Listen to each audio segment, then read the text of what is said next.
South Delhi के greater Kailash इलाके में इनकम टैक्स डिपार्टमेंट की बड़ी कार्रवाई सामने आई है। इनकम टैक्स द्वारा एक प्रॉपर्टी डीलर के आवास से जब्त किया गया 1 करोड़ की नकदी। ये बड़ी जानकारी आपको दे दें, इनकम टैक्स की टीम फिलहाल साउथ दिल्ली वाले लोकेशन पर है और इनकम टैक्स के सूत्र के मुताबिक राजीव ढिंगरा नाम के कारोबारी के यहाँ पर छापेमारी की गई है। कारोबारी राजीव ढिंगरा से जुड़े उत्तर प्रदेश और दिल्ली में इनकम टैक्स डिपार्टमेंट ने तफ्तीश शुरू कर दी है। तो ये तस्वीरें आप देखिए, कई ठिकानों पर जांच हो रही है, छापेमारी की जा रही है और यूपी में राजीव के कई ठिकानों पर छापेमारी की गई है। साथ ही दिल्ली में इनकम टैक्स डिपार्टमेंट लगातार अलग अलग जगहों पर छापेमारी कर रहा है।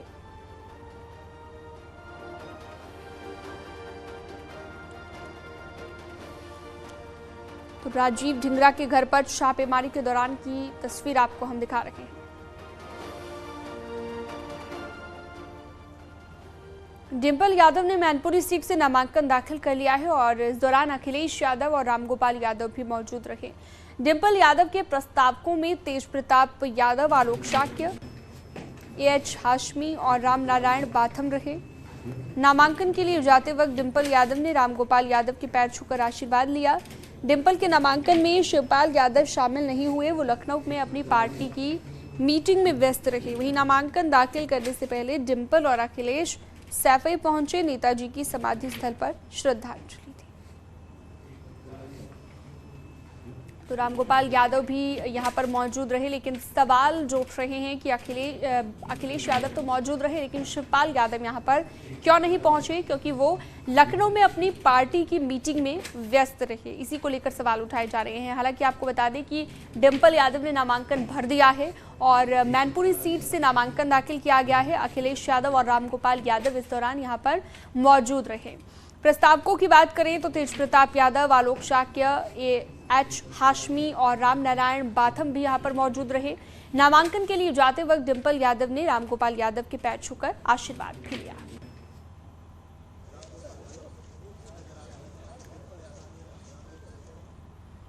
डिंपल यादव के नामांकन के बाद एसपी अध्यक्ष अखिलेश यादव ने मैनपुरी में ऐतिहासिक जीत का दावा भी किया। सुनिए।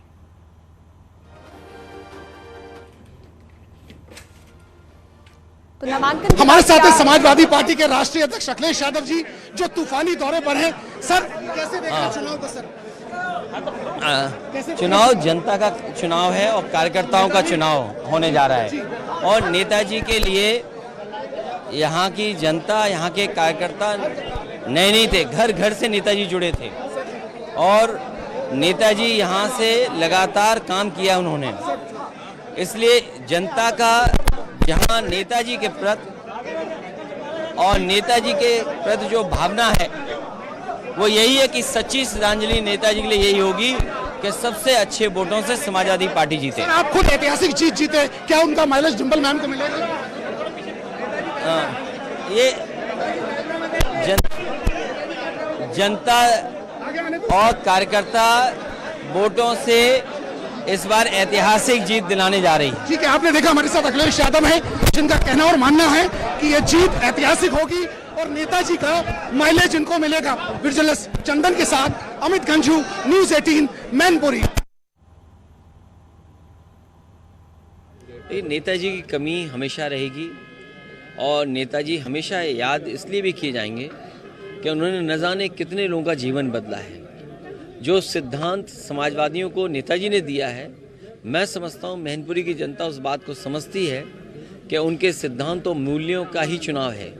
जो रास्ता नेताजी ने दिखाया, जिस तरीके से गरीब और तमाम लोग जिन्हें कोई स्थान समाज में नहीं था, उन्हें आर्थिक सामाजिक रूप से आगे बढ़ा करके और राजनीतिक हैसियत बनाने का काम जो नेता ने किया, उसका चुनाव है।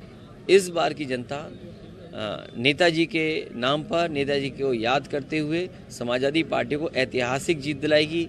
ये समाजवादी पार्टी वो पार्टी जो नेताजी ने बनाई। ये जिस सिंबल पे मतदान होगा वो भी नेताजी का दिया हुआ सिंबल है।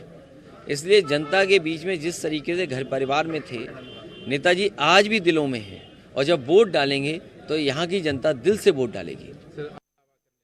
बीजेपी के लोग कुछ भी कह सकते हैं, लेकिन जैसा मैंने कहा और फिर कहता हूँ, यहाँ की जनता से नेताजी जुड़े रहे। जहाँ पुरानी पीढ़ी के लोग हमें मिलते हैं जिन्होंने 20, 30, 40 साल नेताजी के साथ काम किया, वहीं नए लोग भी जो मिलते हैं वो भी नेताजी को उतना ही सम्मान करते हैं। और आज जो विकास दिखाई दे रहा है पूरे मैनपुरी में, वो नेताजी की देन है। नेताजी ने ही विकास यहाँ का करके दिखाया, चाहे वो एक्सप्रेसवे हो, चाहे 4 लेनिंग की सड़कें हों, अस्पताल हो, बिजली हो, स्वास्थ्य के क्षेत्र में जो काम हुआ हो, या जिस तरीके से उत्तर प्रदेश को दिशा दी, समाज को दिशा दी, वो नेताजी ने दे करके आगे बढ़ाने काम किया। देखिए, बीजेपी ने पंचायत के चुनाव रहे हों, एमएलसी के चुनाव रहे हों, उसके बाद रामपुर में लोकसभा का चुनाव रहा हो, वोट लोगों को नहीं डालने दिया। उसके वीडियोस लोगों के पास हैं। जिस तरीके से प्रशासन की ताकत से और पुलिस प्रशासन लगा के वोट नहीं डालने दिया, वैसा ही करेंगे वो लोग। लेकिन मुझे उम्मीद है रामपुर की जनता बाहर निकलेगी और मतदान करेगी।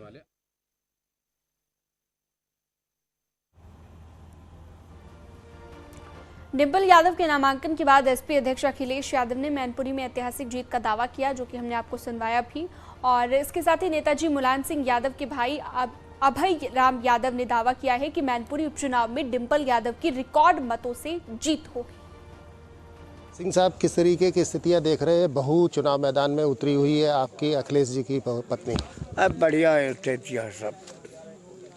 क्या नेताजी की तरह बहू को भी यहाँ के लोग प्यार और आशीर्वाद देंगे वोट की शक्ल में? अब नेताजी खत्म हो गए, इसलिए वोट ज़्यादा और मिलेगा। नेताजी के शोक में ज़्यादा और मिलेगा। बस ज़्यादा बात हमने करो ना, तो नेताजी जी बैठे। मैनपुरी से विधायक और पर्यटन मंत्री जयवीर सिंह ने मैनपुरी में बीजेपी की जीत का दावा किया। उन्होंने अखिलेश यादव पर चाचा शिवपाल के साथ गलत करने का आरोप लगाया। जयवीर ने कहा कि शिवपाल ने एसपी को बनाने में योगदान दिया है। उत्तर प्रदेश में 3 सीटों पर उपचुनाव है और मैनपुरी से आज डिंपल यादव ने नामांकन कर दिया है। हमारे साथ में बात करने के लिए मैनपुरी से भारतीय जनता पार्टी के बड़े नेता, विधायक और योगी सरकार में मंत्री जयवीर सिंह जी है। सर, आज डिंपल यादव ने नामांकन कर दिया है, क्या लग रहा है? भारतीय जनता पार्टी की राह मुश्किल है। डिंपल जी को बधाई। लोकतंत्र है, नामांकन किया उन्होंने, अच्छी बात है। लोकतंत्र में चुनाव है, लेकिन मैनपुरी इस बार मन भारतीय जनता पार्टी के लिए बनाए हुए है। निश्चित रूप से आज की परिस्थितियां भारतीय जनता पार्टी के पक्ष में है और मैं समझता हूं कि मैनपुरी लोकसभा क्षेत्र के का जनादेश, लोगों की भावना, प्रदर्शन जिस प्रकार से हो रहा है, भारतीय जनता पार्टी के पक्ष में आएगा और कमल निशान खिलेगा। तब मैनपुरी की जो सीट थी वो भारतीय जनता पार्टी के पास नहीं थी। आज आप मैनपुरी से विधायक हैं, क्या लग रहा है कि समाजवादी पार्टी भारतीय जनता पार्टी को चुनौती दे पाएगी या मैनपुरी में एक बार फिर भारतीय जनता पार्टी सपा को हराएगी? विधानसभा तो हमारी सुनिश्चित रूप से हराएगी, बड़े अंतर से हराएगी। लेकिन पूरे जनपद मैनपुरी और इटावा जनपद का जसवंत नगर, जो लोकसभा क्षेत्र मैनपुरी में आता है, इनके परिणाम मैं समझता हूँ बिल्कुल आश्चर्यजनक होंगे। आपको दिखाई पड़ेगा कि इस बार की जनता ने आदरणीय मोदी जी और योगी जी की नीतियों पर ठप्पा लगाने का काम किया है और जिसको ये आखिरी किला बताते हैं समाजवादी पार्टी के लोग, वो पूरा ध्वस्त हुआ नजर आएगा। समाजवादी पार्टी का जो किला है वो ढहेगा इस बार 100%, कोई शंका नहीं। समाजवादी पार्टी मैं समझता हूँ लंबे अंतर से, लंबे मार्जिन से चुनाव वहां हारने जा रही है। तो ये थे हमारे साथ में जयवीर सिंह जी, उत्तर प्रदेश सरकार में मंत्री हैं, मैनपुरी से विधायक हैं। इनका सीधे तौर पर कहना है कि मुख्यमंत्री योगी आदित्यनाथ की विकास की योजनाएं, उनका सुशासन, प्रधानमंत्री नरेंद्र मोदी की योजनाएं, इन सभी मुद्दों को लेकर वो जनता के बीच में जाएंगे और इस बार समाजवादी पार्टी का किला मैनपुरी का ढहेगा और भारतीय जनता पार्टी चुनाव जीतेगी। कैमरामैन गोपी गिरी के साथ संकेत मिश्रा, न्यूज 18 लखनऊ। और यहाँ रुकते एक छोटे से ब्रेक के लिए, लेकिन उससे पहले आपको बता दें कि गुजरात चुनाव से पहले देश के गृह मंत्री अमित शाह का एक्सक्लूसिव इंटरव्यू देखिए आज रात 8 बजे गुजरात अधिवेशन से लाइव।